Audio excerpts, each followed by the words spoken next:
And everyone knows that when he left the PDP and went to the Labour Party, he was able to get over 6 million votes. Are we going to dismiss what he was able to get in the last elections? The problem I have okay, give him the 6 million votes back. Bash him the 6 million votes. All those who voted for him before will continue to vote for him. You don't understand the dynamics. His popularity. What happened in 2023 will not be the same. Let me finish. Let me finish. And I don't know where you get. See, this era of your social media, we know the influence of social media, what happened before and this and that. Which party will you going to run? Tell me now. Is it Labour? Is it the PDP? No, I'm asking you. I'm asking you. Tell me where you will get 6 million votes. Under PDP or under Labour Party? Is the plan for him not to get any political party for him? That's not what I'm saying. It's a question. No, you know better. Because if you are running, people should now know the party that you are running. Which platform are you running? Is it not correct? Was it December he will mention? Atiku has said he's going to run in ADC. Ameh has said he's going to run in ADC. He has not said where he will run. Why are you keeping your supporters guessing? Are you trying to say that, well, I'm trying to find which party? So you now, let him come to the PDP? What do you mean coming to PDP? So his own is anywhere he goes, he can go to anywhere. When it's not to he goes there. Then when we are free working, he comes. He's a center. Nobody. Now, Wike, Tinubu and cohort are confused, not knowing the party Mr. Peter Obi will be using to run for presidential election in 2027. They are kind of confused, honestly, because they don't know the next party to destabilize. Look at how effort they are making to know the party Peter Obi will be using. My people, what is the motive behind this? Like Wike is talking about integrity, principle. If Nigeria is a country, is Wike supposed to be talking? If Nigeria is a country, is Wike not supposed to be behind the bars? Just as a lot of people are saying that with Wike in Nigeria, our democracy is in danger. Wike saying that if Peter Obi returns to PDP, that he's going to destroy PDP. Like these people are afraid of Peter Obi. Because they know very well that in 2023, Peter Obi won the election. They are trying everything to make sure that Peter Obi will not have platform or party to run in 2027. Now, they are trying everything to know the next move of Peter Obi. I kind of loving this game, honestly. And people that are kind of even saying that Peter Obi, why is he not telling us his next move? Why is he not telling us the party that he's going to be using to run for presidential election in 2027? So if Peter Obi tell us now, what are we going to be doing with that particular information? I think I kind of loving this game Peter Obi is playing, honestly. For me, Peter Obi should keep it secret until close to 2026. Yes, let Peter Obi keep them second guessing because these people are evil.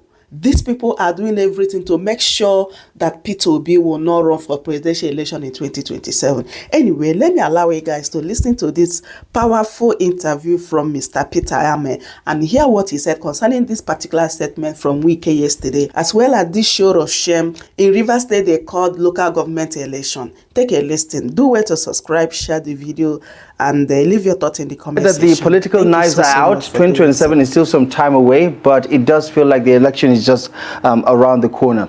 Let's talk about this changing narrative. It does look like on one hand the opposition is talking a big game. However, the one party that seems to be delivering election after election, especially the off-cycle election, is the APC. They just recorded another big victory in Rivers State. How do you square this cycle and explain to Nigerians that the APC is not as popular as the results suggest? I've always been I hold opinion about by-elections and rerun and all the elections. For me, off-cycle elections, I've never supported it. I have my reasons. I've written about them. I also have the by-elections. We should take that decision of the Supreme Court between Celeste Omeya and Amechi, where the Supreme Court said the ticket belongs to the party, and use it to be able to solve our by-election problem. Because with the continual waste of resources for elections, it's not telling well on the financial, how we spend our financial resources. So if you want to be able to solve that problem, by-election should just be that, parties that somebody was elected in just 2 years ago and the person dies, the party should be allowed to replace that person. Because I'm telling you this in the light of the fact that if you look at in Oyo, election was conducted in Oyo, PDP won. The president is from Southwest. He has ministers from Oyo. He has DGs from Oyo. He has appointed several people from that same state, but couldn't win because the governors bring over bearing authority on any by-election that happened in their state. So if you look across board, all the by-election apart from Zamfara, where they say soldiers were brought, to be able to support the APC in Zamfara, the PDP was causing up to victory. So you can look at all the by-election, the governors are winning because these are isolated elections that give so much. They give so much, the governors and those who control the state, so much chance to do whatever they want to do with those elections. So for us to be able to have our electoral processes where, I don't even believe in off-cycle elections. I believe that we should amend our constitution, looking at section 105, subsection 2, section 164, subsection 2. We look at section 38, subsection 1, and section 78, subsection 1, 178, subsection 1. Amend this clause so that elections will be conducted in one day. Because having an election conducted twice within an election year brings what they call voter apathy, increase the cost of our election, and then reduce the interest of the voter to be able to understand the dynamics that controls those elections. Because you can't vote this week and they say you to come 2 weeks time to come and vote, which is very wrong. So international best practice is that elections all over the world are conducted in one day. So I don't believe it's a show of strength, because if we build up to 2015, Jonathan PDP won all the by-elections, but they lost in 2015 election. Because by 2015, by 2027 as we are coming, the president will be on the ballot. Other opposition presidential candidates will be on the ballot. Then the result, people will go out to vote based on the performance of the president. So it will be a different board game. So anybody that is writing this as a selling record for the APC might be allowing the president to stand on quick stand, which will be very detrimental to his proper strategy and planning towards 2027. So you don't think this has any ramification engaging the popularity of opposition political parties? No, it doesn't. I've always said it. It's not something. It has no bearing whatsoever. If you receive the monthly, you will see that it does not bearing. I've told you, PDP won on the election ahead of when they were planning for 2015 election, but they lost the president election because less people come out to vote in by-elections. Some people are not aware the campaign is not as rigorous as general elections are, because general elections you have several senatorial candidates contesting and campaigning, you have several House of Rep contesting and campaigning, House of Assembly campaigning, and the president. And most often time in a general election, it is the scorecard of the president that is put on the ballot. Most often time. And that's why you find out that, you see the drag when it comes to the election campaign. Today we are under pressure in this country. 2 years, just 2 years into the tenure of the current administration, just 2 years. It has never happened in the history of Nigeria that the government has been, is running at a scatter to try to prove that they deserve a second term. Struggling to tell Nigerians that they deserve a second term because there's nothing to show for it. So you cannot say that this government that is struggling today has more acceptability to be able to go home with victory come 2027 than from what we are obviously seeing. It's not true. I am telling you, the president knows. He received more security for a briefing than us. He received more information from across Nigeria than he knows. Even the NBA just did a conference in Enugu, and the question was posed, to all the delegates that were there, about 5,000 delegates also.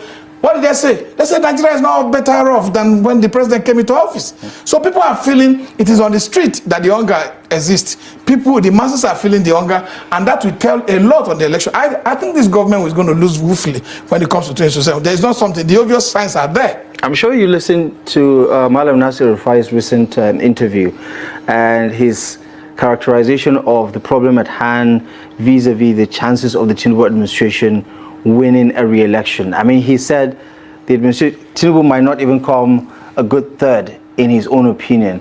And some have questioned the thinking, the rationale behind how an incumbency could lose an election in that particular manner. Is there a very good chance that for people making the argument that the opposition is oversimplifying what it would take to defeat someone like Bola Ahmed Tinubu at the elections?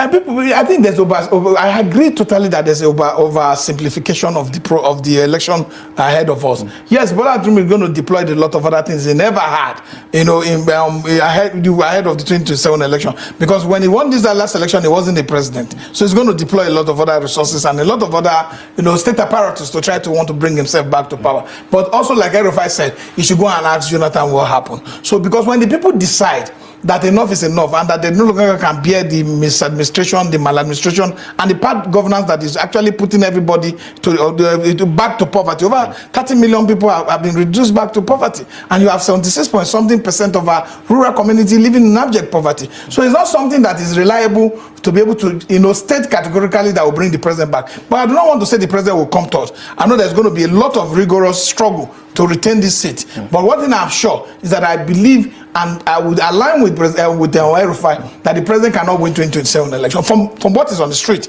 I think one thing you should tell people when they get to power is that for them to develop that kind of character, to go out, speak to people on the street, try to communicate with people so that they will know how badly their government is performing. One thing I've come to realize in this my participation in politics, I discovered that government that is doing well does not even need to struggle to try to advertise what they are doing. The people on their own will be able to project the interest of the government, to state that the government is doing well, and to also show that the government, their lives have become better, from the policy of the government. But in this case, even when the government is struggling to bring out their own statistics, to bring out their own data, and bring out scorecard, the people are contesting it. That is not the reality, because the people are living in the reality. They're not living in the bubble. They are living in the constant reality of hyperinflation and depression. So you can't see statistics where they say over 16,000 people have lost their life due to suicide. So you need to see that things are not working well,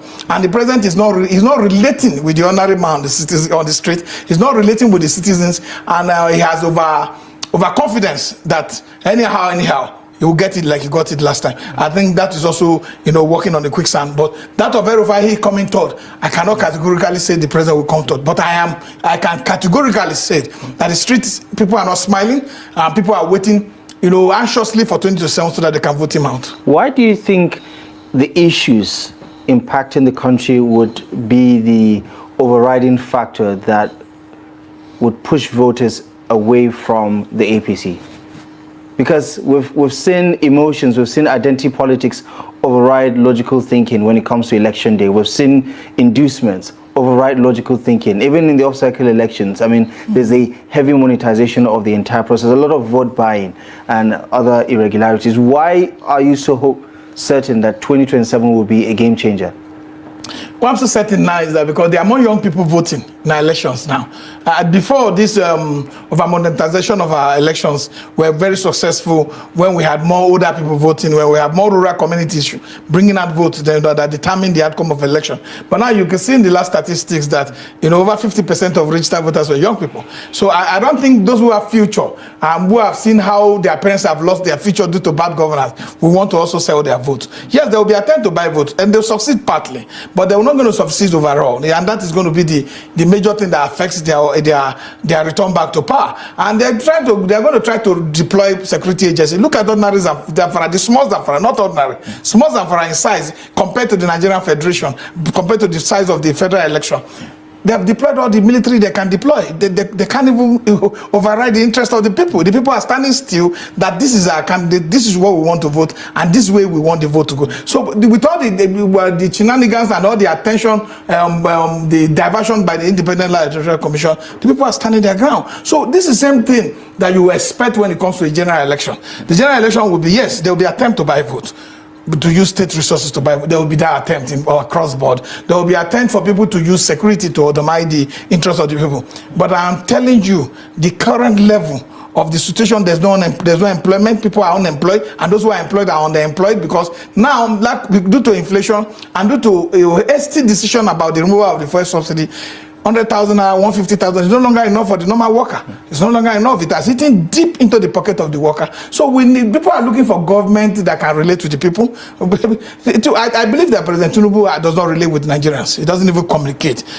He travels more to foreign countries than he relates with ordinary Nigerians on the streets. So if there's no that communication between those who are in government, who feel they are taking over government, and the people, then that gap exists, and that gap is where the defeat start to come from, because that gap exists between the government of today and the current citizens that are, watching the government, spending a lot of trillions of naira on white elevator projects that not having direct impact on their life. So these are the challenges that the Tinubu government will face when it comes to 2023. Now, political leaders in the opposition camp have been quite vocal about the performance of the administration. For instance, they mostly, if not all the time, don't have anything positive to say about the management of the Nigerian economy under the Tinubu administration.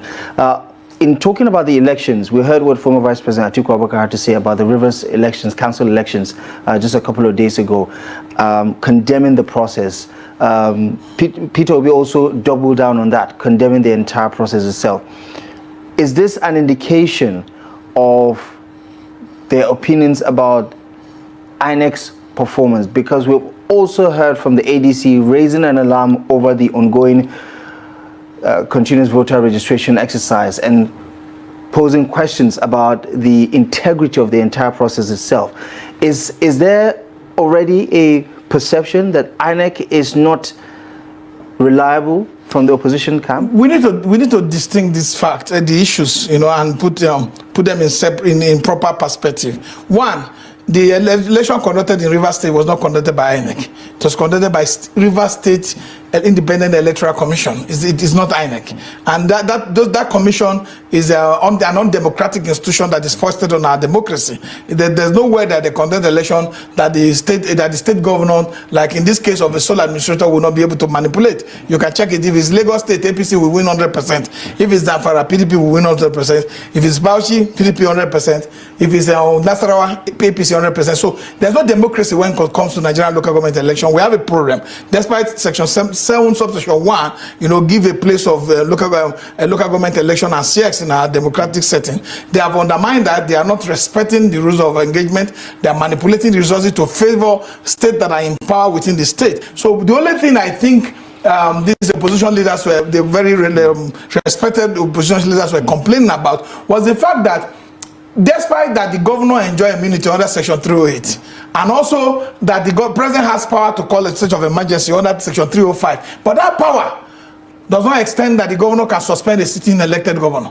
It does not extend that the president can sustain a sitting state house of assembly member. The governor did that only because he controls security agencies to undermine our constitutionality, where authority has been given that when somebody is elected, it has 4 years and they just certain privileges under the constitution. So what they are complaining about is that even within the democracy, we cannot have quasi-judicial authority. We cannot have quasi-democratic decisions, like the military man who is not elected, a retired military man who is not elected, conducting elections for local government councils, because he wasn't elected to supervise the affairs of the state. He was appointed by Mr. President.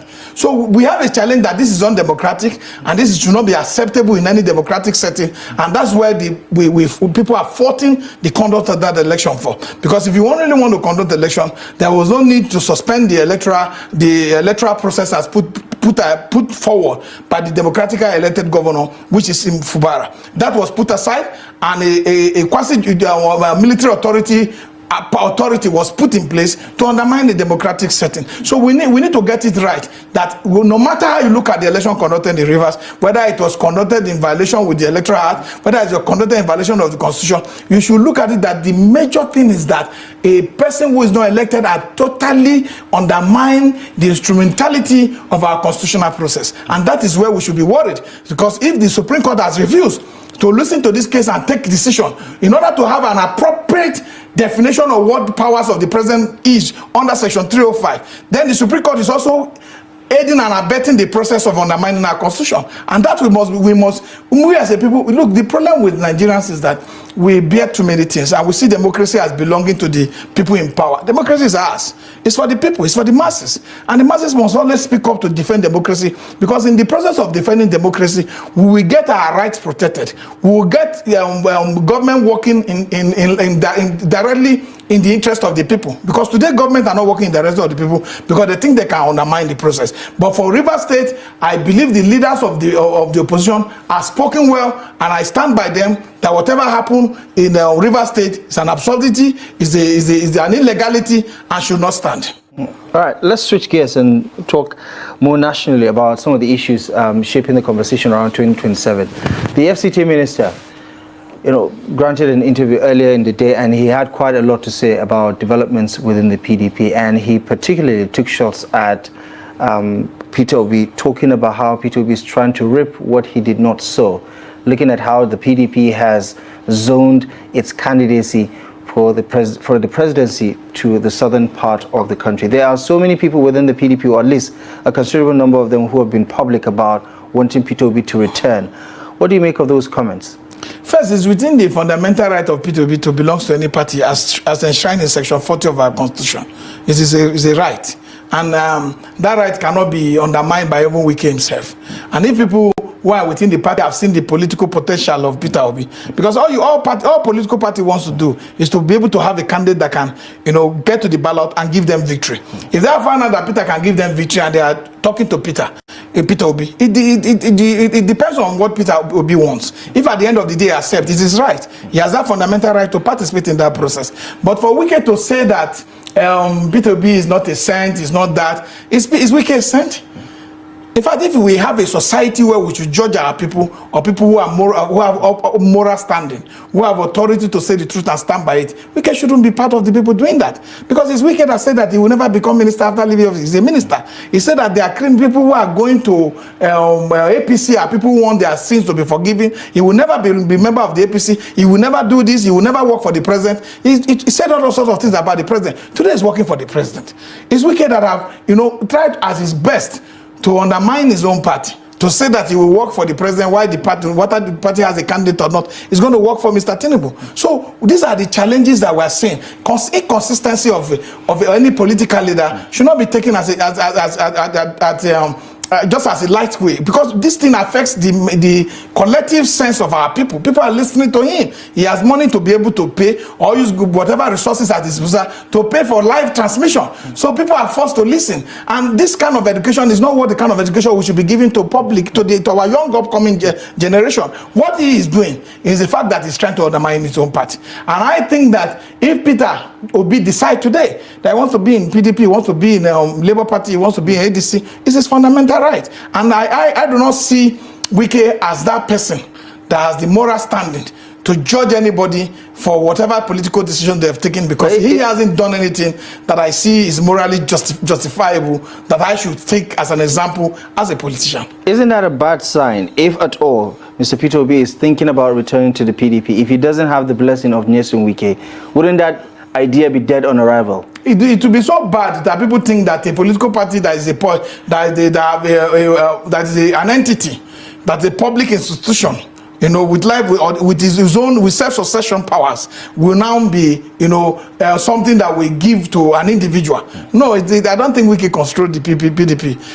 I don't think so. They are sound-minded people who have the ability to reason and collectively take decision. You can see Kiyamo speaking that they should not give to Peter Obi, they should not give to Jonathan, and they should not give to Peter Obi for this reason, because his supporters will not vote for PDP because they will think he has betrayed their interest. There is no time in the history of Peter Obi's politics that he insult anybody. Go and look at it. In fact, he makes it a policy. He doesn't mention anybody's name in his tweet. He doesn't do name calling. He doesn't do mudslinging. He does not at any point in time. And there's no time that he will wake up and say PDP is a criminal party. He will not say that. What he's saying is a culture of criminality within our government cycle. Culture of criminality where people budget money arbitrarily and use it for personal use. Culture of criminality where budgets are not used to follow a proper allocation process. Culture of criminality where people embezzle money that is meant for public development. These are the culture of criminality he talk about. It is not, he had never referred to individuals as criminals, because he knows what the Constitution says about people being called criminals. And for people who are not following his tweet or following his political, look at any video, he will hardly mention him. Hardly. Because he doesn't believe that people should be disparaged for your own personal. He thinks he talks about issues. He's an issue-based politician, and he discusses only about issues that affect this country. And that's where it starts. For us today, what we know is that for people like Wike, if the PDP wants to survive, they must be able to take discipline of party members as a very serious issue. And for them to allow their party to run into 2027 without a credible political weight to pull for the election, the party might not survive beyond 2027. That is the truth. The FCT minister also called to question his sincerity. He says, listen, all the other people on the other side of the equation have decided to pitch their tent with one political party or the other. Mr. Peter Obi, on the other hand, is neither here nor there in terms of where he's going to, what platform he's going to use in 2027. Do you think there's a point there that Peter Obi is not being sincere with his followers about his next moves? If you watch Peter Obi all the time, he says he's a member of Labour Party. All the time. He has said it even after the ADC. With one leg in the ADC. No, it's not one leg. For you to be a member of any party, you must register. You must be on the... But he has campaigned for the ADC and he's also expressed his support publicly for the ADC. The ADC candidate in Onitsha, her husband was a member of the Labour Party, an honorable member, Azuka, who was killed. So for a man who is sympathetic to a man he has known, that was slaughtered in that manner by whoever who did it, we don't know, because I can't say kidnappers, because no investigation have brought out any report. To show solidarity to the wife of that same man, people should applaud him. People should applaud Peter Obi for doing that, because he's a man that has conscience. When Peter Obi was in government, something like that happened, he will make sure that the family, gets their tickets and represent their family to continue to follow the process. It happened in our party, in Labour Party, in Enugu. When the senator was killed, the brother was used to replace the president. But as of today, there are crises in Labour Party that do not have, that candidates could not emerge. So he had no choice than to show his weight behind the woman. So it's not about where it stands. You can only be member of one political party at a time. And he's a registered member of the Labour Party. He has not officially registered for the ADC. So, but this discussion about alliance and coalition is an ongoing discussion that will not end on the 2027 election. So it's safe then to say that he's keeping all his options open? Not all his options open. He's keeping... He's standing by the fact that he will be on the ballot when 2027 comes. He wants to run the election and he wants to be able to participate in the election. If he now becomes the biggest political commodity that people are going after him, and all parties are pleading with him to come to their party, it's an advantage. If I had the kind of opportunity he has, I will also be smiling to my home that all the political parties see me as a weight that I can pull to be able to secure electoral victory 2027. It's a big thing to achieve as a politician. The governor of Anambra State said something that the FCT minister also re-echoed, which is that, it does look up like Mr. Peter Obi is becoming desperate with his messaging, especially when he talked about a single term, if elected into office. Is he trying to say whatever he can to win the hearts and minds and votes of Nigerians in 2027? Peter Obi believe in the principle of understanding and agreement. One of the things, there's a power rotation agreement, a silent one because it's not written in our constitution, but sometimes an unwritten law becomes even more decisive than written ones, because there's no law that says if you take a Christian presidential candidate from the south, you will take a Muslim from the north as vice president. If you take a Muslim from the north, you take a Christian from the south. No law that says that, but we have come to agree on that because it helps to balance our diversity, to balance our country. What Peter Obi is looking at, why he took that decision, was because the South is already completing 4 years under President Tinubu. They are supposed to have 8 years. So he wants to show an example that people can make promise and keep them.